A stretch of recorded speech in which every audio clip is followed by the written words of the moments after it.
vanchakalpatarubhyascha kripa sindhubhyevacha patitanam pavnebhyo vaishnavibhyo namo namaha. Hare Krishna. I'd like to welcome all the viewers to yet another interesting discussion on this very important topic of reading Srila Prabhupada's books every day and its contribution to our individual spiritual life and how it strengthens ISKCON as a movement.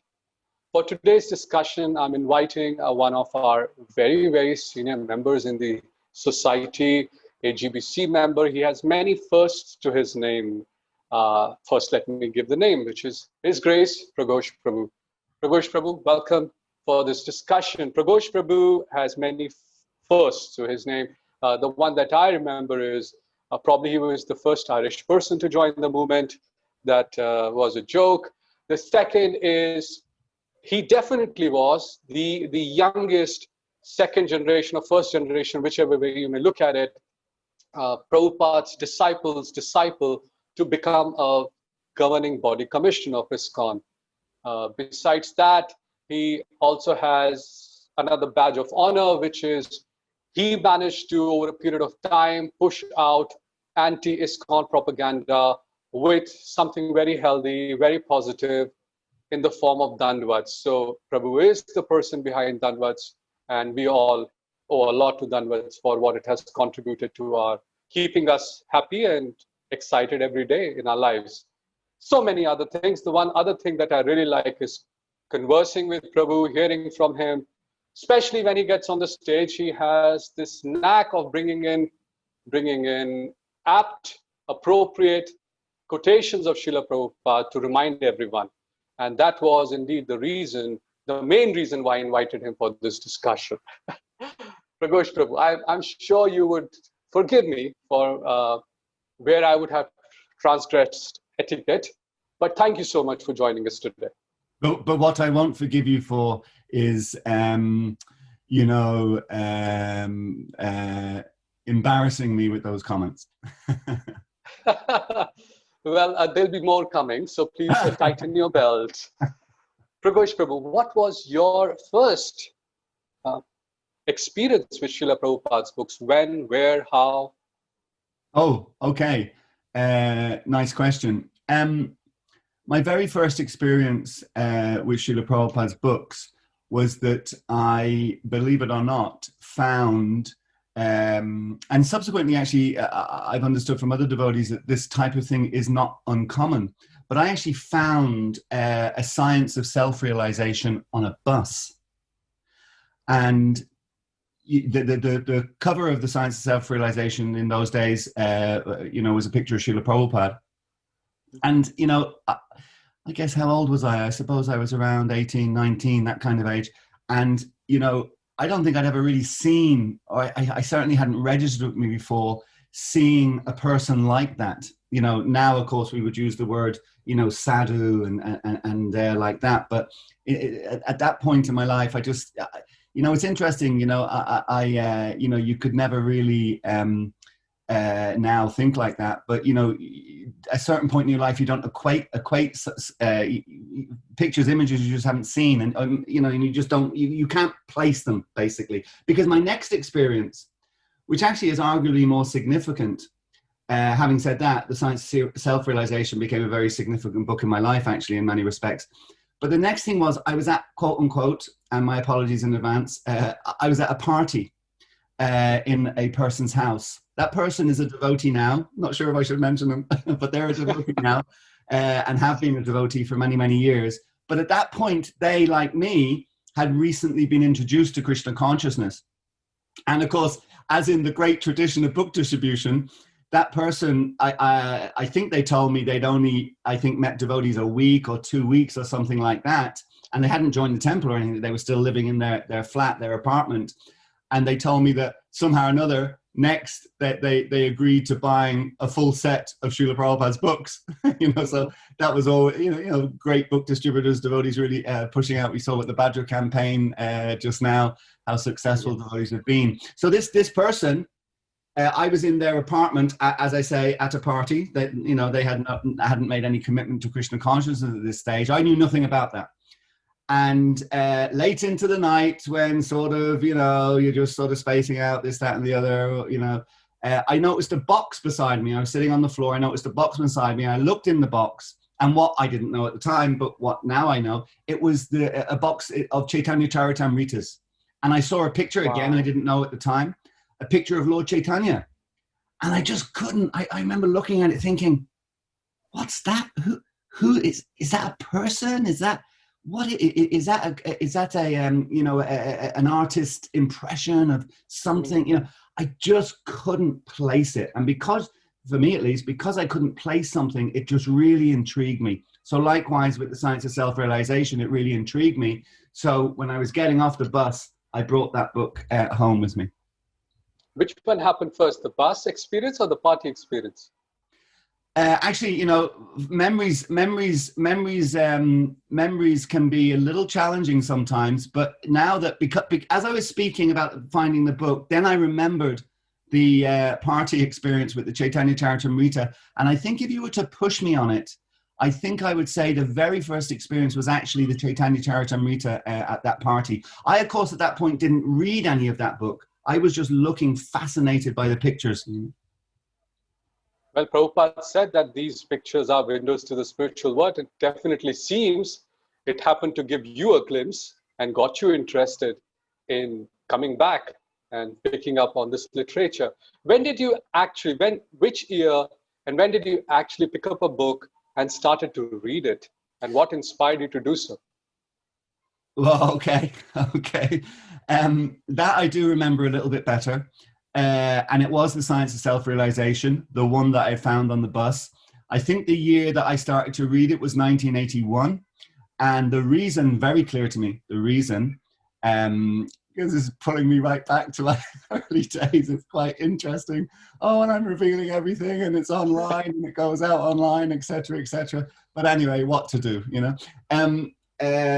What happened was I had that book, I guess, for at least a year, maybe more, something like that. But again, I hadn't bothered to pick it up and read it. And what happened? It was in my apartment, my flat. And then what happened was I had a girlfriend at that time, who will remain nameless, and basically she broke my heart. I mean, that's the phrase that we use in English. She broke my heart, meaning she went off with another guy. Quite a crushing thing, actually, for a young adolescent, you know, that you have a girl and then they go with somebody else. It's like, wow, what a smash to the ego kind of thing, you know? So that really hit me bad. First time it ever happened to me. And thankfully the last time. I have been married for 35, 36 years now. Yeah, that was crushing. That was a really crushing thing. And somehow or another, while I was wallowing in my, you know, moroseness, one evening, somehow or another, I looked and I saw that that was on a kind of a bookshelfy type thing I had.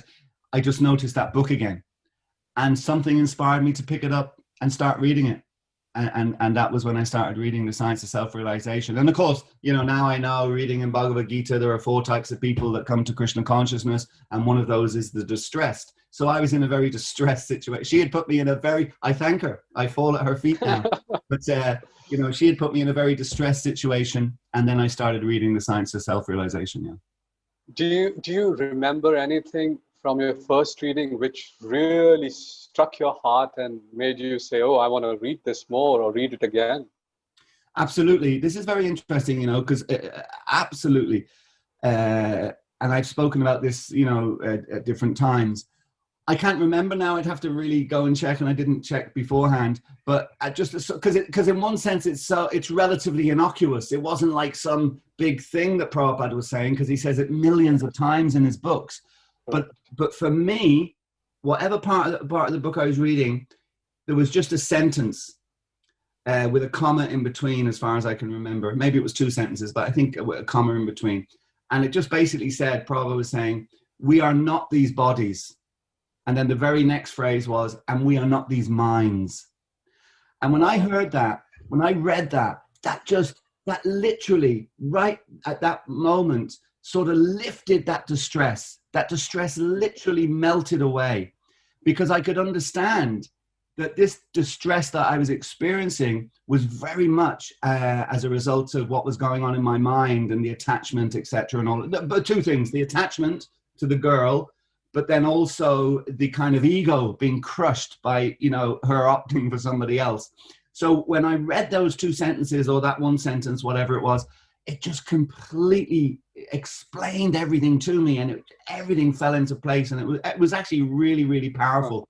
And actually, that's why, I guess that's also why the verse in the 6th chapter of Bhagavad Gita, Udared Atmanatmanam Natmanam Uvashadayet, that when Krishna's explaining that our mind can be our greatest friend and it can be our worst enemy. And it's our greatest friend when we are in control of it, and it's our worst enemy when we're not in control of it. That's always been a really inspirational verse for me as well, as a result of that early experience in taking to Krishna consciousness. Prabhu, it seems like just Prabhupada's words had such an impact that you really didn't have to go, you know, and take any kind of help anywhere else. And it also seems that you were alone by yourself and no devotees or nobody else, and just with just the words of Prabhupada. Absolutely, absolutely. Now, having said that, of course, you know, I should then add that what happened subsequently. I was living in London at that time, and then I think very shortly after that, I connected with the devotees in Soho Street, because that seemed like a logical next step, you know, having read. But yes, your point is very valid, that was exclusively on the Shakti of Srila Prabhupada's words, and his words in written form. Because of course now we have so many videos and so many audios, etc., and all of that, and they're wonderful too.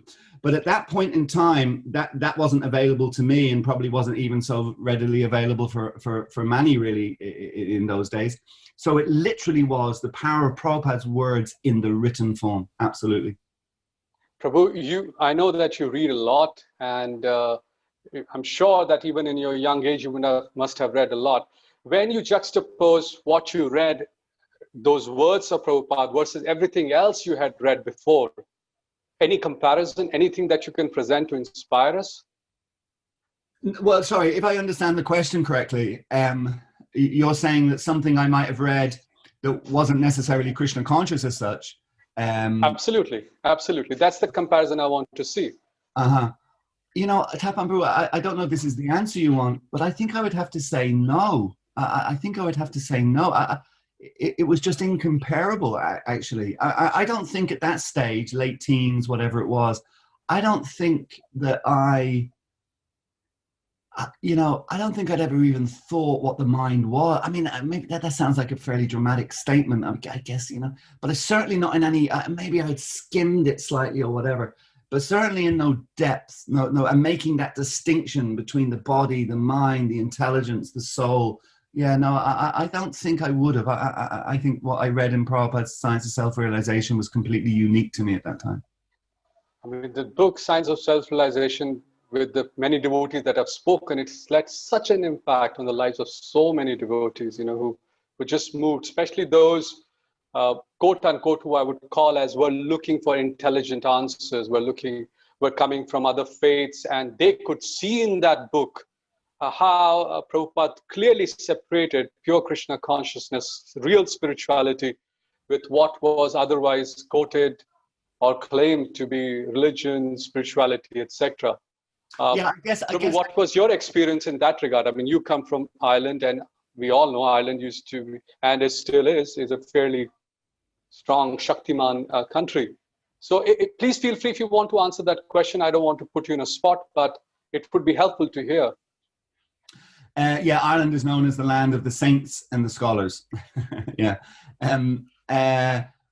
But yeah, I wouldn't have done so much kind of reading of the. I mean, the one person that did actually really intrigue me actually in my youth was a person called George Bernard Shaw, who he was born around the 1820s, 1830s, and he actually lived to a really ripe old age. I think 93, something like that.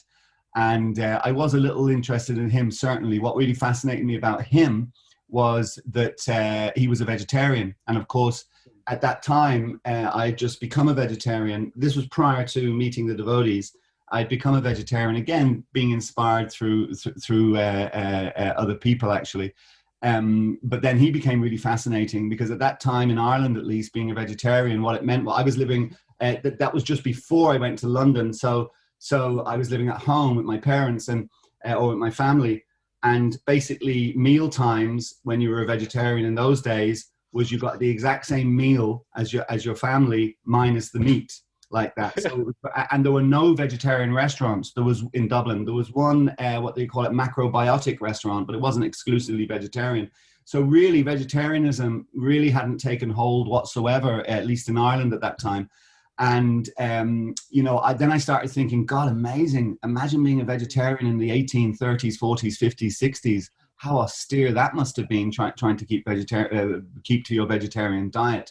But then this is kind of, I think, some people may know this, but it's kind of a humorous thing. And again, it sort of attracted me to George Bernard Shaw, was that he one time, very late on actually, when he was in his late 80s, maybe even touching 90, because as well as being a writer, he was also a kind of social mover as well, in the sense that he wasn't a politician as such, but he sat in what's called the Seanad, which I don't know, people would know the British system better maybe, which would be the equivalent of the House of Lords in Ireland, yes, kind of thing. And he sat in that. So he was going to some function one time, and some lady who hadn't seen him for a long time, many years, she approached him at that function, party, I guess, sophisticated party. She approached him and she said, "Oh, George, you're looking wonderful for your age." And he immediately responded and said, "It is not I that is looking wonderful for my age. It is you who is looking terrible for your age. And the reason you're looking terrible is because you have spent your life feasting on the carcasses of dead animals." And I just remember thinking, wow, that's really. And then I started reading more of his quotes on vegetarianism. He was asked one time, "Why are you a vegetarian?" He says, "Because animals are some of my best friends. And unlike you, I don't like to eat my friends." And he was very forthright. He was actually, in that sense, of course, Prabhupada told us we shouldn't exclusively, focus on preaching about vegetarianism, although he did actually sanction preaching about closing of abattoirs. That was something he did sanction. But anyway, but still, this person is in the 1800s, so what would he have known? But you could see he had a real preaching spirit, So I guess to answer your question in a long-winded way, he probably was the person that I would have got inspiration from prior to reading that in Srila Prabhupada's books. But I have to stress very strongly, what I read in Srila Prabhupada's Science of Self-Realization was just literally earth-shattering, earth-moving. It completely changed my life. Like it has changed many, many lives, Prabhu. It was now 40 years ago when you came across Science of Self-Realization. Do you still read Prabhupada's books with the same enthusiasm, despite the fact that you may have a very busy life now? So what is your reading habits now? That's a very interesting question, actually. It's a very good question, because we do know that whatever inspires you initially in any aspect of your life, it's hard to recreate that, because it's so earth-shattering, so foundational, so different, so it is actually hard to recreate that. And I would say that there was a period, if I'm honest, I would say that there was a period in my Krishna consciousness, fairly early on, really, to be honest, maybe after maybe 5 years of being a devotee, something like that, that I went through a period where I kind of, I'm not sure that I consciously thought like this, but reflecting on it, I think there was some of that there, that I kind of knew it all. Now I have the picture, now I know, yeah, okay, and somehow or another, my attraction and my inspiration and my fondness for reading Srila Prabhupada's books definitely waned. But then it came back with abundance and with real. How did that happen? Well, I think the main reason that would have happened would have been It's interesting. I don't know how we've got onto this, but this is actually a really interesting discussion, because and please understand that my answers here are very, very spontaneous. You know, this is you know what I mean. I hadn't pre-thought any of this, and it's just because of your questions, your probing questions, that I'm kind of thinking like this. But I think it kind of relates, actually, in my case at least, and maybe others can relate to it. In my case, definitely, it would be connected to the tendency for being overzealous and fanatical in your early years in Krishna consciousness, and thinking you know everything, you know, everyone else is wrong, there's nothing else that anyone can offer, you know, a real militant view, if you like, of Krishna consciousness, and overzealous, over fanatical. But that wears off eventually. That always wears off. And when it wore off, I started to experience more vulnerabilities in my own self and my understanding of the world. And then coupled with that, as you get, particularly now, if we take now as an example, I'm spinning way forward, of course. But if you look at how, you know, we know padam padam yad vipadam, that there's danger at every step in the material world. But sometimes if you're cosseted in a country that is in essence fairly secure and fairly okay economically, and you've got a stable family life and all of that, it's harder to really fully realize the danger at every step principle. But now, of course, in the last recent times, and I don't know how much we want to get into this type of thing, but just to mention, you know, the political instability in the world. I've never known in my life, I'm 59 years of age now, I've never known, I guess, that I started taking an interest when I was 13, 14, whatever. I remember my father used to always watch a program on a Monday night called Panorama. And I, of course, when I was a young boy, I had no interest in that. I used to be freaked out by the music of it. The music was very, very, you know, sinister almost, you know. But ever since I did start taking an interest, I have never known a time in the last 40 or more years, 50 years, 45 years, I've never known a more unstable time in terms of, say, climate change, in terms of obviously the pandemic that's just hit us, because it's the first pandemic that I've ever known of in my life. And then even political things around the world, you know, I shouldn't really mention this, but, you know, for most people, at least in Europe, what's going on in America is just inconceivable, what's going on with their political system. So I guess as a result of losing that hardcore fanaticism, recognizing more your vulnerability, and then the material world itself adding into that vulnerability, I think that gave me renewed inspiration in relation to reading Srila Prabhupada's books. And Srila Prabhupada, of course, is fantastic. He literally has commentary on anything you can conceive of. I'm sure many devotees have been searching the database with the word pandemic or epidemic, etc., and seeing Prabhupada's different thoughts on that subject. So Prabhupada has thoughts on literally everything, which is wonderful. And yeah, that rekindled my reading, I would say. And how much do you read these days? Well, you know, we understand from Srila Prabhupada that his kind of minimum requirement was an hour a day. So from that point of view, that's certainly what I strive to do. And generally, well, you could say that again. You are a GBC member, a senior member. We'd like to hear that, because rarely do we get to hear that statement. Mostly people are talking about chant your rounds, follow your four regulative principles. But at least in my experience and traveling around, meeting with devotees, you'll be surprised, Prabhu, that doesn't come up that often. Even if you attend a Bhagavatam class, which everybody should, but rarely do you hear speakers saying, hey, listen, after you leave the class, go and study for an hour. So we want to hear it again. I mean, when did you first hear it? Was this the culture when you joined the movement? Yes. What was the culture like in the 80s when you joined the movement? Oh, that statement was a really, really well-known statement. Absolutely. I would say when I first joined the movement, I would say that was the fifth regulative principle. Really, really was. You know, and it was a culture that we should endeavor to read for an hour a day. I'm not saying that everyone did it or everyone did it all the time, but definitely it was a very well-known reference from Srila Prabhupada, and it was definitely something that devotees did try to do.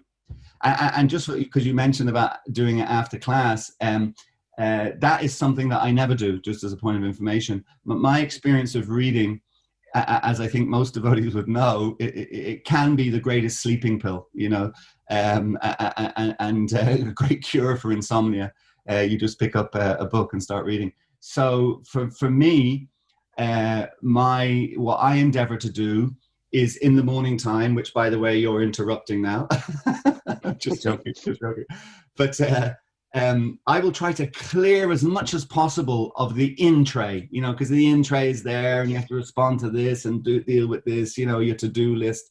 So I try to attack that as fast and as intensely as possible after breakfast, right up to lunchtime.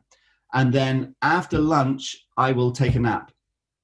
And then when I wake up is when I do my hours reading or endeavor to do my hours reading. Because there's two things about that.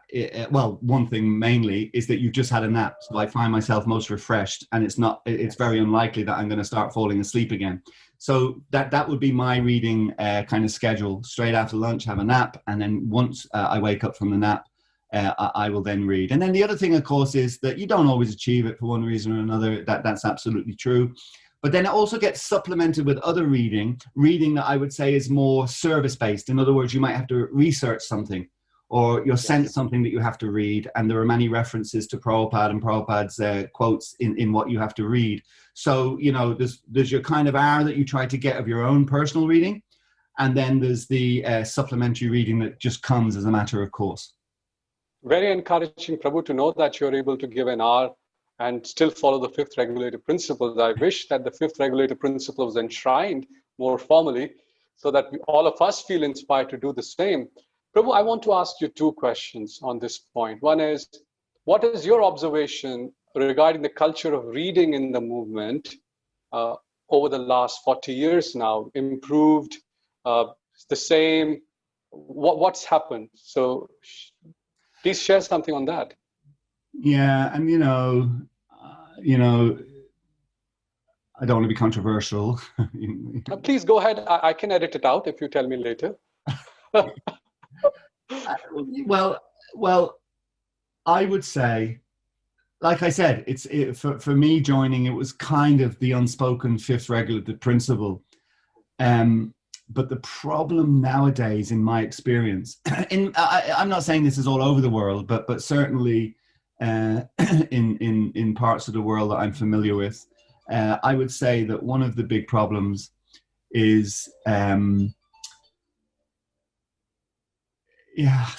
don't want to be black and white, and I don't want to say that it has to be like this, and I know there will be exceptions, but still you ask me the question, so what can I do, except express my genuine kind of opinion on it. I'm not just it's not just a sort of anyway, it's something that I definitely this is something I have thought about a lot. Previously I said you're extracting from me things that I hadn't really thought about, but this is something I've thought about. I think the problem is that as time goes forward, more and more devotees, and all glories to them, and it's not a direct criticism of anybody individually, but more and more devotees do not go through ashrams. And we are essentially a congregationally based movement. And I think that as a congregationally based movement, it is much harder, one, for ISKCON to be able to assert the importance of these things in the minds of people. And two, just being a devotee living out in the outside world with all the usually they're mostly family people, etc. It becomes more challenging just time-wise and all of those things for them to actually dedicate time to reading. Whereas if you're living in an ashram, it was also sometimes tough living in an ashram as well, by the way, because there was always so much service. I thought it was tougher the way devotees served. Yes. In some places. Yes, although my experiences, for instance, going out in Sankirtan, etc., that most party leaders that I would have ever served with, they would have set aside reading time every day, So, in one sense tougher because, life in an ashram can be quite intense with so much to do. But still, because you're with devotees who understand the importance of reading, there was a focus on that. Whereas I just think that intense focus may not be there so much in the congregation as such. And I tell you, just because you've asked the question, for me, one of the biggest problems with this, of course, you know, how can I say anything's more important than reading Srimad Bhagavatam and Bhagavad Gita and Chaitanya Charitamrita, etc.? You know, you can't really make that statement. But at the same time, one of the big problems I find is that many devotees, you know, who don't go through an ashram, somehow or another, the reading of Prabhupada's conversations and his letters and that type of reading material, that I don't think that gets nearly as much attention as is needed. In fact, I would have asked, you know, quite a few devotees just in an ad hoc way, no scientific basis for this in one sense, but just different times, just get to ask different people. And some devotees would tell me they've never read any of Prabhupada's letters or his conversations. You know, any reading time they do get, they read Bhagavad Gita or Srimad Bhagavatam. And I think the problem with that is that devotees aren't getting a clear understanding of ISKCON, why Prabhupada created ISKCON, why it was so important, the history connected to the Gaudiya Math. Actually, I should do a shout out here for Bhakti Trumarj, you know, our wonderful, wonderful Bhakti Trumarj, who obviously recently left us a few months ago. He really did emphasize this as much as he possibly could. And it's so important because otherwise, you know, devotees become quite detached from the institution and they don't really see its importance, you know, and they some devotees even almost start to see it as an impediment. Oh, it's just bureaucracy. Oh, it's, you know, organized religion, etc. You know, you get all these kind of references. So somehow or another, it's not just, you know, instilling the concept of reading back into our movement, that sounds too broad brushed, but reinvigorating it into our movement and bringing it up to a higher level. It's not just reading per se; it's also what we read, and it can't just be philosophy. It also has to be the history of our movement and how it came about, etc. Fairly, I mean, quite a few things you said there, Prabhu, in the past few minutes. But to me, it seems that it's important to set the context of what this movement is, where it is supposed to be, without creating that context that comes through Prabhupada's letters, his conversations. May be difficult, may not be impossible, but may be difficult to, you know, tie the threads and find out the context of the movement. But here is another important question that I want to ask you. We hear very often words such as Srila Prabhupada as a founder Acharya, Srila Prabhupada as a preeminent Siksha Guru, instructing spiritual master, etc. How could any of this ever come to fruition? Literally speaking, how could it come to fruition if devotees were to not get the context through reading what Srila Prabhupada has left in form of his purports, in form of letters, etc.? And so what's the solution? I mean, we have become what we are, which is a congregation-based movement, or many devotees are living outside, working outside. So what are you thinking as a solution to overcome this? A few years ago, I was at Bhaktivedanta Manor for Janmashtami, and the Bhaktivedanta players put on, I guess it was the 50th anniversary, was it? Yeah, I guess it was the 50th anniversary. Anyway, they put on a drama, and the drama was about Prabhupada establishing ISKCON. And of course, we did see quite a lot of that during the 50th anniversary. My thing would be, and I think it would be really wonderful, actually, I've done this a few times. That I'm going to digress slightly and quickly come back to your question. I've done this a few times, not recently, by the way, but I have done it when I was a younger devotee. Again, this was something that started in the UK during Prabhupada's time, but what was called impromptu dramas on the street. And it just has such an amazing effect, you know? If you're just on the street and you're with a few other devotees, of course, but you're dressed in civilian clothes, and suddenly you just start performing a drama. And it takes people, I did this at the GBC meetings a few years ago. It was very funny. It was a very funny experience. Full GBC meeting room, plenary, and there was also, the deputies were there, I think, as well. And myself and Braj Bihari Prabhu, we had set it up beforehand that I'm trying to remember why we had the floor. We had the floor for some presentation. I can't remember exactly what it was actually now, the presentation.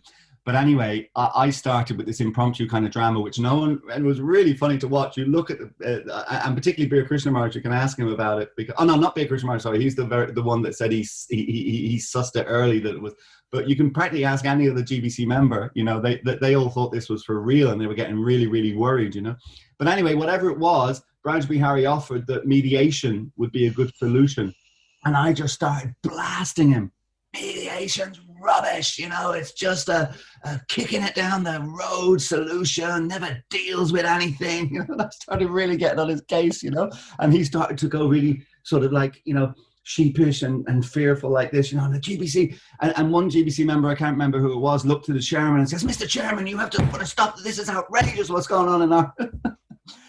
But anyway, the reason I relay that is because impromptu drama has a really amazing impact, you know, that you just suddenly start doing something that people aren't expecting, have no idea about, you know, and it really captures their attention. That's the point that I'm making. So I don't know about impromptu or how you would do it exactly, but I definitely have thought about the idea that Prabhupada's life in ISKCON, not just how he started it, but even start beforehand with the Gaudiya Math, going to Prabhupada, come to America, how he started ISKCON, and then right through all of Prabhupada's manifest pastimes up till 1977, take all the really key ones, the really instructive ones, etc., which will be difficult because they all are, but anyway.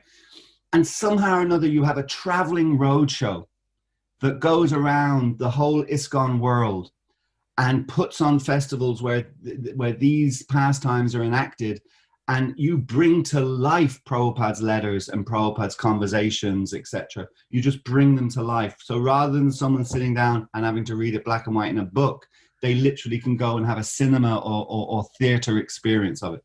Mm-hmm. Well, that's a very interesting idea. In fact, one thing that I always thought was, how could we really appreciate? I mean, it's a catch-22 situation. How could you really appreciate what's written in the book without appreciating who the author is, and vice versa? You know, so this whole notion of Srila Prabhupada as a preeminent Siksha Guru, Srila Prabhupada as the founder Acharya, can only really be fulfilled if you do what you're saying in one form, but have a relationship with the author of these books, and that's when you want to pick it up. Some of us had this experience in the 90s that it was the Leelamrita, which gave us that impetus. You know, it really gave a shot in the arm, that a red color jacket, big one. It used to be a big book, you know, thick book in those times, but we just picked it up. And after that, our commitment to the movement, our desire to actually wanting to do something just went up tenfold. So I really appreciate that point. Actually, just on that point, Tapan Prabhu, now you reminded me of something else. Yes, please. My very first experience of seeing Srila Prabhupada in terms of a moving picture, because previously it was just pictures in books in Science of Self-Realization, was when I went to the Sunday feast at Bhaktivedanta Manor before I became a devotee. And prior to the Sunday feast, the lecture, etc., they showed your ever well-wisher in the theatre room at the Manor. I don't know if you know the theatre room at the Manor, but they showed the video, Your Ever Well-Wisher. And when I went into the theatre, it was sort of half full or whatever. And I really appreciate this in hindsight. I went up to the back. I didn't go to the front or the middle. I went to the back of the theatre, so I was in the back row. And I really appreciated it because it brought me to tears. So here was a 21-year-old or whatever it was, 21 something. Here's a man, macho man, well, macho, but full of false ego or whatever, man. And suddenly I'm watching this video and I'm feeling tears coming to my eyes. And that's why I was glad I was at the back, because I didn't want anyone to see me crying. But the power of actually these stories, what Prabhupada sacrificed, like you're talking about, and you read it in the Leelamrita, and then you see it on these videos, it has such a powerful effect. And they are transcendental because they don't have many fancy gimmicks in it like you see these days in cinema and theaters. It's just simple truth, told with eloquence, as they say. And it was amazing. I mean, I recall and being moved. Prabhu, now, I want to ask you one more question. What impact in your personal spiritual life has reading Prabhupada's books had over the last 40 years? Well, I don't know if I have anything particularly profound to say in one sense. And sometimes when you're asked those questions, your mind immediately starts thinking, oh gosh, I should have something really profound and incredible to say here. But I kind of would be, my honest answer would be that probably the biggest impact that reading Srila Prabhupada's books, regularly reading Srila Prabhupada's books is that it just prevents me from falling into illusion. Or let me put that a different way. It won't let me fall fully into illusion. Say that again, please. I lost you in between. Sorry. The reading of Srila Prabhupada's books, one of the biggest impacts it's had on my life is that it will not now allow me to fall fully into illusion, to fall fully back into Maya. So in other words, no matter how much sometimes if I'm struggling, with Krishna consciousness, with whatever, there's no question that, and I know it's like an intellectual reality for me. I can never forget this. It's impossible. Prabhupada's teachings are that they've made an indelible mark on my mind, my intelligence, etc. I can never, ever, no matter how hard I try, I can never, ever forget the teachings of Srila Prabhupada. And therefore, there is no point in me trying, and no point in me trying to, give up Krishna consciousness, etc. No matter how difficult it becomes, it is just completely pointless because I will not be able to do so. So for me, as I say, that may not be a particularly profound thing, but it's just a really powerful thing. I remember hearing a story, again, it's a UK-based story years ago, about one devotee who bloop, basically left the movement. And we don't use that word anymore, by the way, either. But anyway, we did in those days, and he had blooped. He left the movement.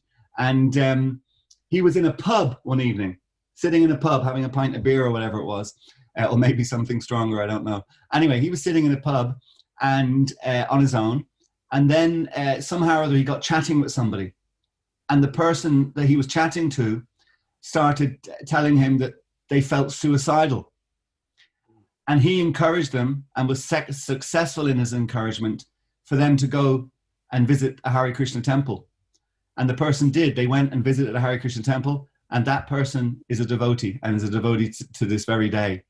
So for me, when I heard that story, I thought to myself, it's amazing. It's amazing, you can leave Krishna consciousness, you can quote unquote bloop, and you can dive into the material pool and into Maya, but you can't forget the teachings of Prabhupada.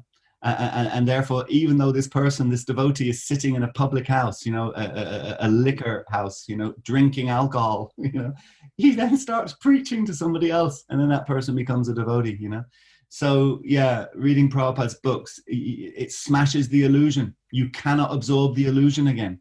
You cannot accept the illusion. You just can't. It's impossible. At least for me, it's just impossible. Very moving, Prabhu. Very moving.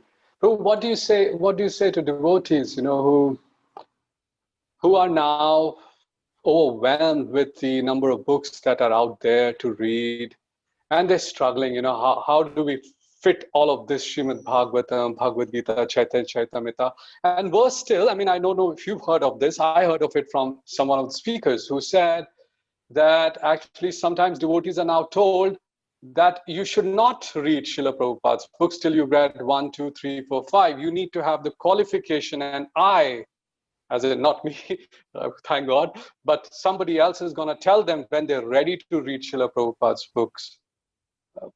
I find that Where did that come from? I mean, what's this? I don't know. I find that what you just said, I find that very depressing. I've actually never heard that. That basically some people are saying that you have to read, you're talking about books by other devotees, I guess, is it? They have to read Yes, books by other devotees, and them saying, or others who I may call quote unquote fanatic followers, saying, you've got to read this before you can even access Srila Prabhupada's writings, so on and so forth.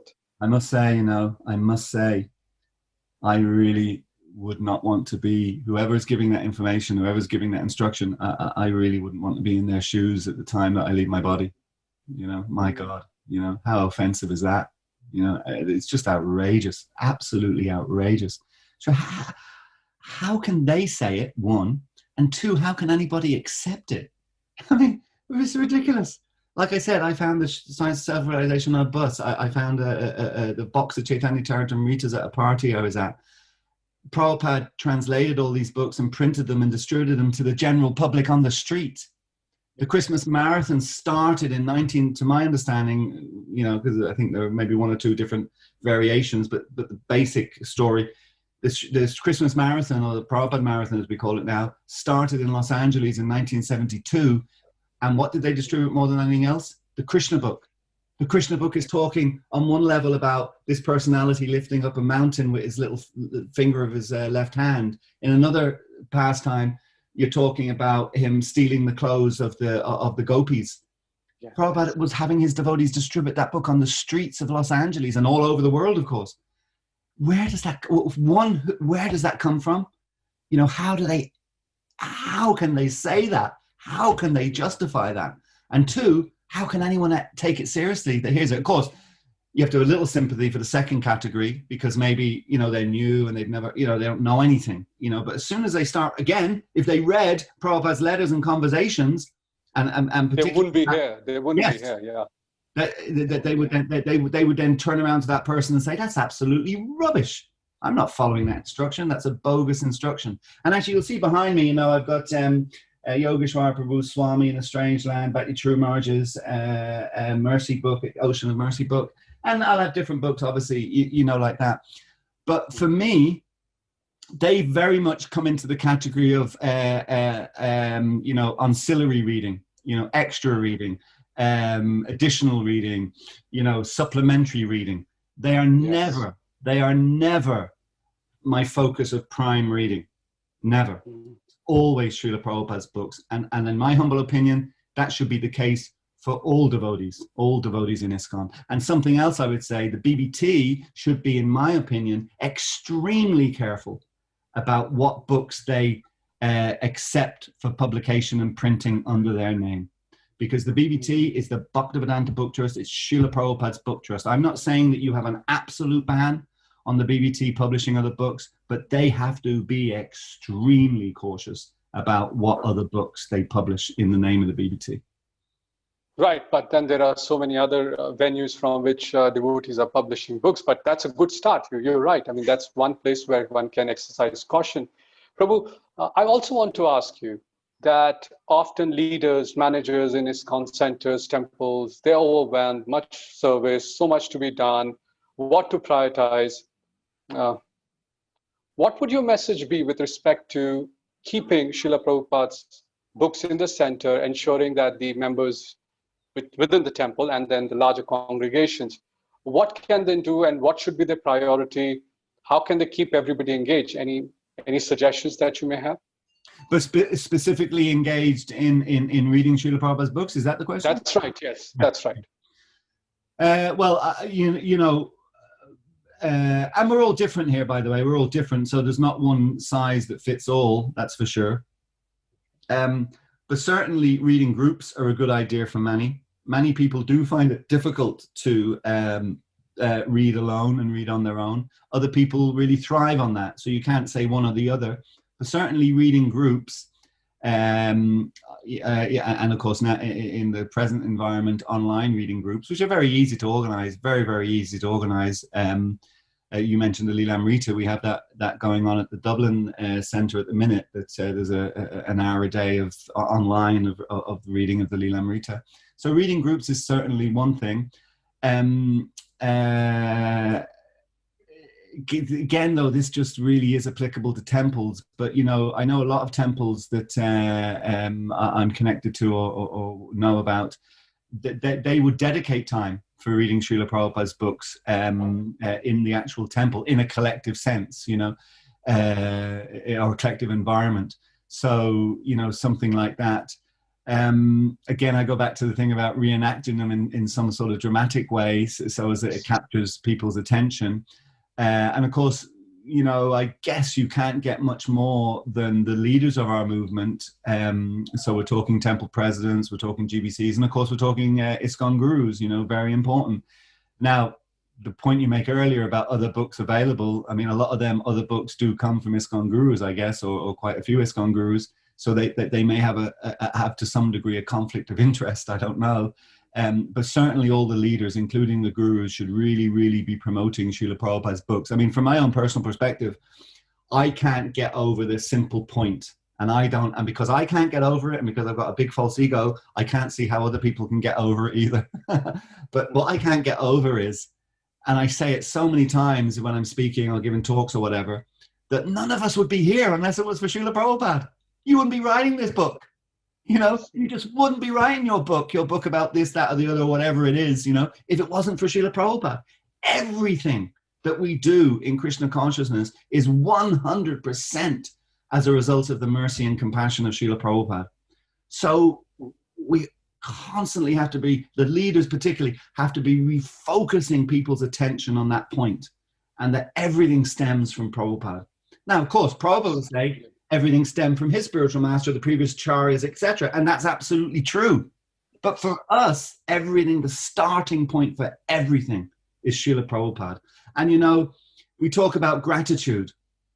There is nobody, we will never be able to fulfill the debt of gratitude to Srila Prabhupada, no matter what we do in this lifetime. But we can at least try. And one of the key ways that we can try now is by promoting Srila Prabhupada's books more and more and more, both in terms of their distribution, but also in terms of devotees taking time to read and study them, which of course was Srila Prabhupada's own instruction. Yes. He said, you cannot be going out distributing these books and then someone asks you a question and you're stumped. You haven't a clue what the answer is. You know, you also have to read the books. You can't just distribute them. So, you know, this is Prabhupada himself. He said, you know, I read, you know, Prabhupada, as you know, reads his own books. And when he's reading his own purports, his realization is, I didn't write this. It's impossible that I could have, that you know, Abhay Charan Day, it's impossible that I could have written this. This is the super soul writing this. And that's why Prabhupada was indicating that it's as important for him to read his own books as it is for anybody else, because actually they're coming from Krishna, you know. So there just has to be, and by the way, Tapan Prabhu, let me say, all glories to the service you're performing right now with this Shravanam effort. And I know you're part of a team, but still, you know, what you're doing here is exactly what's needed, actually.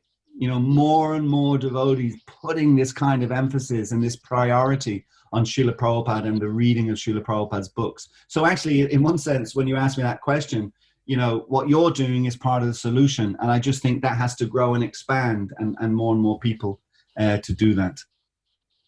Well, I take that as a very encouraging statement, but we're also now entering the realm of where I'm going to start getting embarrassed.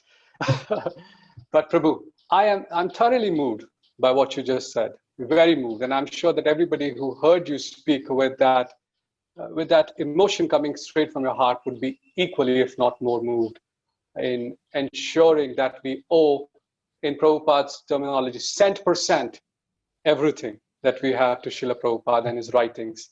Srila Prabhupada does live forever through his books, and we'll only be able to appreciate it if we pick it up and read it every day. Absolutely. I am very thankful. The only reason that we have to bring it to a closure is because we strive in coming close to the hour. But Prabhu, I am hopeful that we can continue this conversation yet another time, because I somehow had this feeling that there was more for us to explore. So please be kind to us, and maybe not immediately, but in due course, because the whole purpose of setting up this ISKCON Shravanam week is, like I said, it's not an alternative to the Srimad Bhagavatam. It's not like we're not going to read outside of this week, but it's just a reminder, shot in the arm, that leaders and everybody else must give their life and time to read Prabhupada's books, for which Srila Prabhupada gave the best time of his day and most of his life. On that note, I thank you once again for your time today, and look forward to speaking to you again, Prabhu. Thank you. Prabhu, thank you so much. It was a real pleasure, a real inspiration, and it's been a really good morning that I've had having this conversation with you. Thank you. Thank you. All glories to Srila Prabhupada and all glories to Srila Prabhupada's transcendental books. Hare Hare Krishna. Krishna. Srila Prabhupada ki jai. Thank you, Tapan. Jai. Hare Krishna. Hare Krishna, Hare Krishna, Krishna Krishna, Hare Hare, Hare Rama, Hare Rama, Rama Rama,